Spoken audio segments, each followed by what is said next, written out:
Alors, quelle histoire, quelle aventure. Raymond Morin. Raymond Morin qui est en fil rouge sur la quasi-totalité des rendez-vous depuis le début de cette journée, dans cette salle, dans les ateliers. Alors, j'ai rencontré plein de gens là depuis le début de l'après-midi et pas mal d'entre vous. Et plein de gens m'ont dit « Non, je ne l'ai jamais vu, Raymond Morin, mais je le connais et je bosse avec lui. Il a une communauté incroyable, et notamment francophone, et en particulier en France, de gens avec lesquels, depuis 10-15 ans, il échange, il co-construit sur le marketing d'influence, parce qu'il est réputé, et vous allez le constater, comme l'un des spécialistes, des grands spécialistes. Il a produit beaucoup d'écrits autour de ce sujet. Et cette troisième intervention avec Raymond est destinée à nous identifier les grandes tendances de ce qui risque, pas de ce qui va, de ce qui risque de se passer d'ici 2020, vu que tout le monde annonce, et nos deux témoins à l'instant l'ont confirmé, tout le monde annonce que ça va exploser. Alors bienvenue à Raymond Morin, je dis quelle aventure, parce que vous allez le constater avec son bras gauche ou droit, je ne sais pas. Bienvenue Raymond. Bonjour. Alors, voilà. Oui. Ça c'est à la gare du Nord. Un sac qui traînait, bloung. Et donc il a passé sa soirée à la clinique des mains de Lille Sud. Bienvenue à Lille. Enchanté. Pour ma keynote cet après-midi, j'ai décidé de revenir sur un sujet qui est peut-être un peu plus léger, plus divertissant que les thématiques qui ont été explorées par les autres conférenciers et qui vous permettra également de participer. Il s'agit d'un article que j'ai écrit en juillet dernier pour faire mes prédictions sur le marketing d'influence, parce que lorsqu'on est blogueur dans différentes plateformes, on nous demande régulièrement de le faire à chaque année. Et cette année, j'avais décidé de le faire en juillet, contrairement à ce qui se fait habituellement. Les prédictions sortent toujours à la fin de l'année.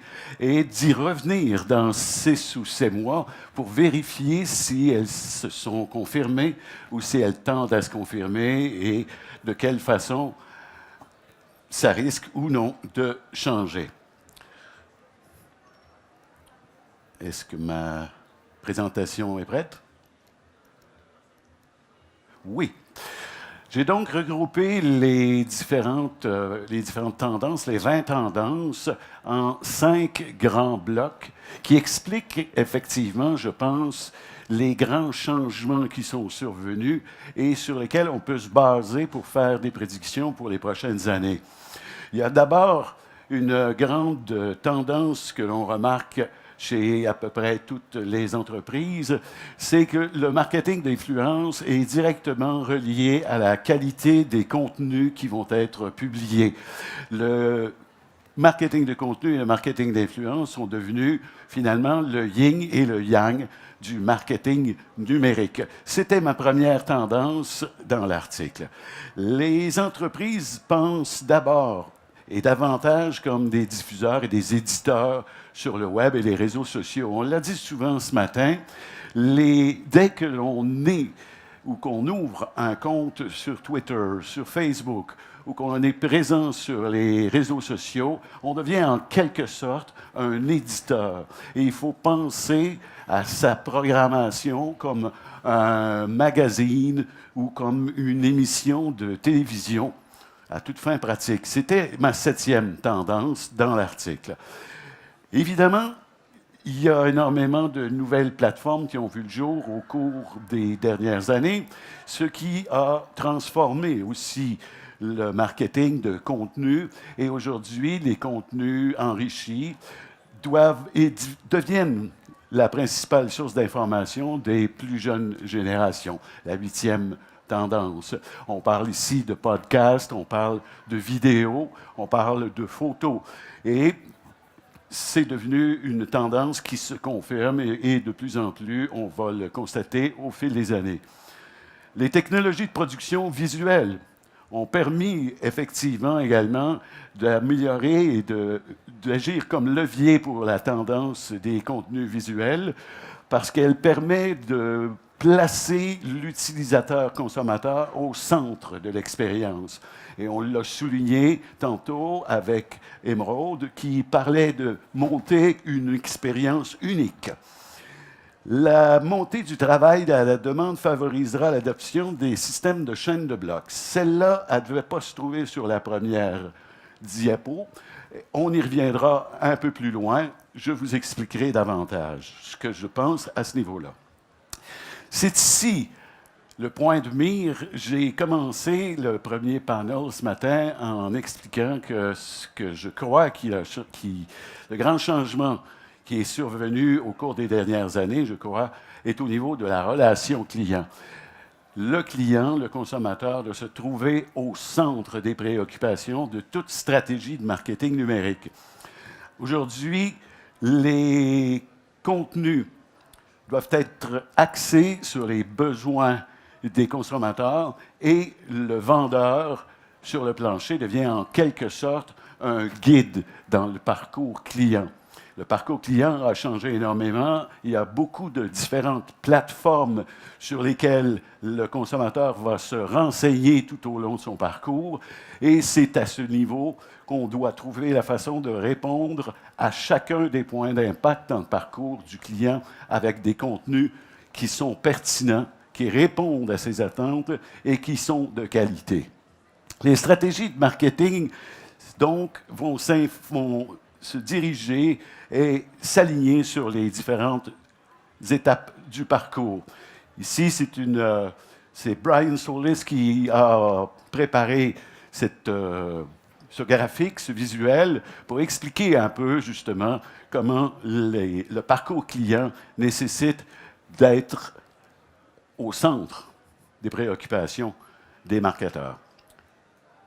Ils approchent donc les responsables du marketing, ils approchent donc une approche multicanaux. Il faut parler à notre client là où il se trouve. On peut parler de publicité, on peut parler de relations de presse, on peut parler également de programmes d'ambassadeurs, on peut parler également de campagnes d'influenceurs. Il y a donc plusieurs canaux différents qui peuvent être adoptés. L'intelligence artificielle et la réalité augmentée vont aider à permettre de suivre davantage et plus précisément le parcours client durant toute la présentation. La stratégie, l'analyse des données des utilisateurs va permettre justement de personnaliser davantage le message. Oups, là je viens de basculer. Les ressources humaines demeurent un enjeu majeur pour les entreprises, car les entreprises peuvent et réalisent qu'elles peuvent optimiser leur efficacité avec des solutions logicielles d'automatisation, des services d'administration virtuelle. Le personnel de direction semble s'impliquer davantage dans les stratégies numériques. C'était ma 4e prédiction dans l'article. Et les relations publiques et événementielles s'avèrent aujourd'hui le pivot de toute stratégie de marketing numérique, car elles permettent d'établir une relation personnalisée avec le client, l'utilisateur, consommateur. J'en ai fait mention durant le 2e panel. Les programmes d'ambassadeurs en entreprise sont en montée, car finalement, en bout de ligne, les meilleurs ambassadeurs sont ceux d'une marque qui a développé sa marque employeur et qui a une relation de confiance établie avec son personnel et ses collaborateurs. Pour permettre de suivre les modifications, les changements qui surviennent continuellement depuis quelques années, les organisations vont implanter des programmes de formation continue et de formation e-learning à distance pour permettre à leur personnel de toujours rester aligné sur les mêmes stratégies. Les relations influenceurs se transforment et les rôles se définissent. Finalement, le marketing d'influence comme on l'entend, existe sur les médias sociaux et les réseaux sociaux peut-être depuis une dizaine d'années. Donc, les employeurs, les patrons, les cadres ont été appelés souvent à y participer, à y collaborer, mais n'y croyant plus ou moins, ont laissé à leur personnel, à leur responsable marketing, le soin de développer leur stratégie. Et en bout de ligne, ils réalisent que le client, l'utilisateur consommateur, a besoin d'avoir une relation avec les personnes décisionnelles et être en accord avec la vision corporative d'une entreprise et d'une marque avec lesquelles il va vouloir acheter ou faire affaire. Donc, c'est la relation de confiance qui s'établit lorsque la direction s'implique également dans les stratégies. On voit monter les influenceurs, les micro-influenceurs et les influenceurs de niche qui remplacent les célébrités et ce que j'appelle les influenceurs ATI. Les influenceurs qui se sont montés des communautés de centaines de milliers, mais de faux followers. Donc, leur impact est beaucoup moindre.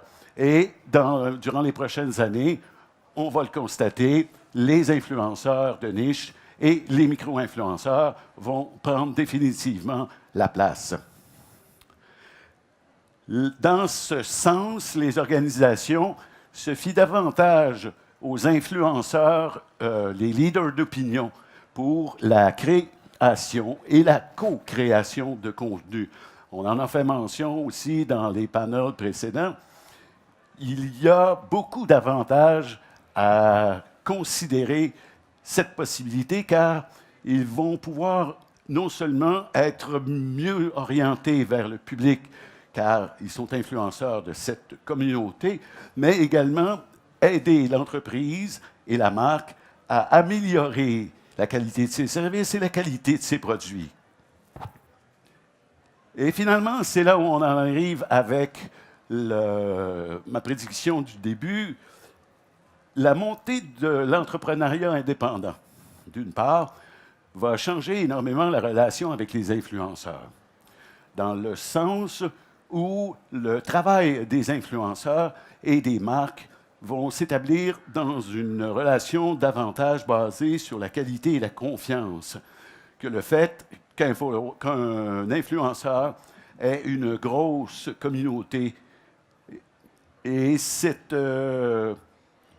changements vont apporter, à mon avis, et ça, ça reste encore à déterminer et à se confirmer, mais les systèmes de chaînes de blocs, qu'on appelle aussi le blockchain, est un système de transactions personnelles, mais décentralisé, qui va permettre d'avoir un meilleur suivi sur l'ensemble du travail et de la collaboration et des différents collaborateurs qui doivent intervenir dans le cadre d'une stratégie de marketing.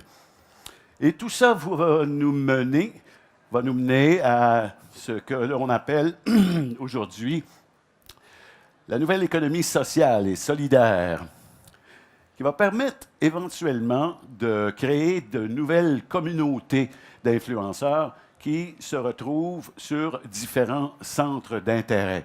C'est une prédiction qui va éventuellement pouvoir se confirmer, mais que dans quelques années, parce qu'on en est vraiment au premier balbutiement, mais dans mon esprit, le système de chaîne de blocs va être éventuellement la prochaine révolution numérique que l'on connaîtra au même point que l'on a connu depuis les 25 dernières années avec le web et les réseaux sociaux.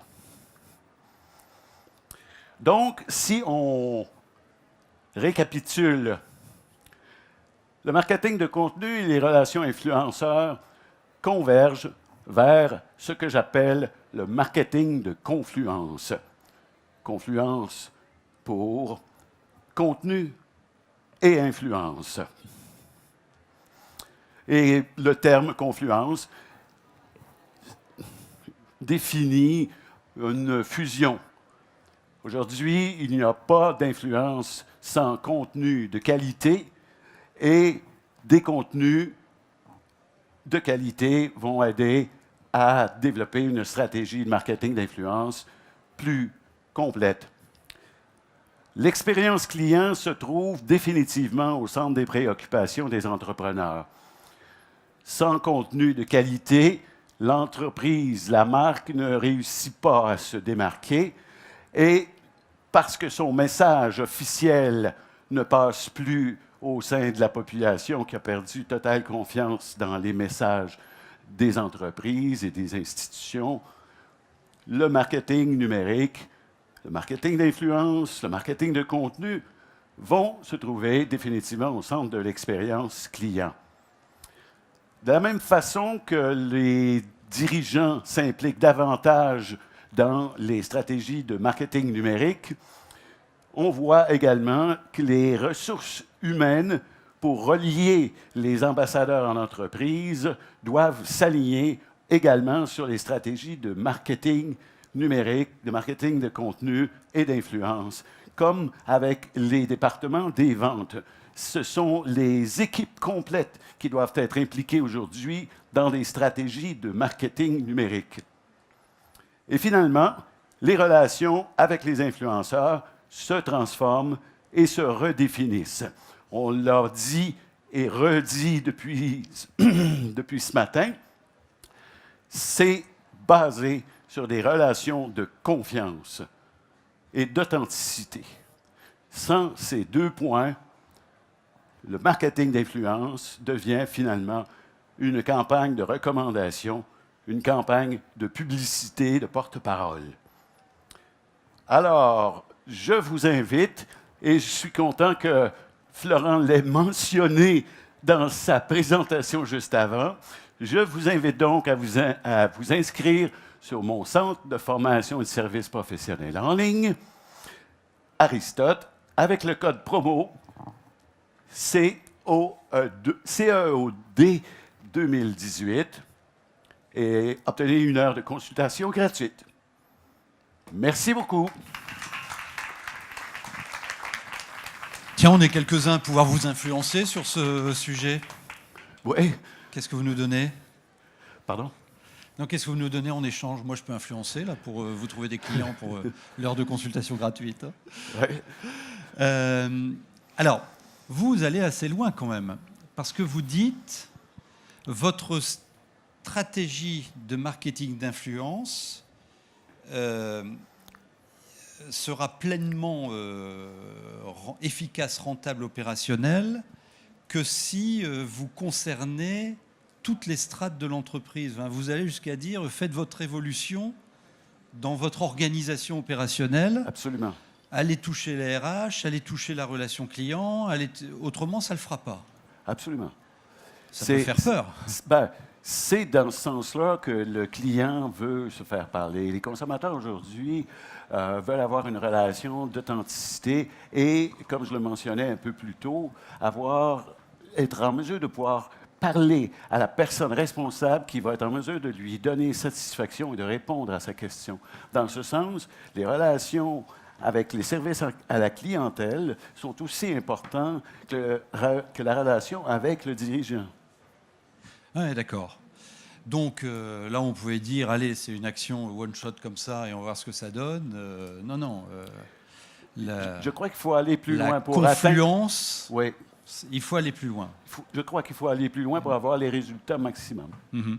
Vous avez un exemple de confluence réussie la plupart des influenceurs, des leaders d'opinion que je connais, sont effectivement des producteurs, des diffuseurs de contenu qui ont une pertinence et une qualité. Donc, à ce niveau-là, c'est naturel que les contenus et l'influence soient reliés. Est-ce que... Alors, je pose une autre question. Là, on parle de stratégie de marketing d'influence pour des marques, des grandes marques. Est-ce qu'on n'a pas là une planche de salut pour le petit annonceur? Oui. Je sais pas, un réseau de pizzerias sur une métropole peut développer, et ça peut être à sa portée, je demanderai aux spécialistes combien ça coûte tout à l'heure, peut développer un marketing efficace d'influence. Absolument. Alors qu'il, je sais pas, il doit claquer 15, je sais même pas, 5 000 € par an pour sa pub, il fait 2 parutions dans le journal, c'est mort, quoi. Absolument, il doit recommencer par la suite. Alors, et là, il y a accès peut-être. Là, il peut y avoir accès avec une relation de confiance et en se montrant créatif et inventif pour compenser la publicité. Mais c'est là et les canaux existent. Ouais. Donc on a là aussi peut-être une nouvelle population d'annonceurs à aller chercher et à concerner par l'influence. Ça, c'est aussi intéressant.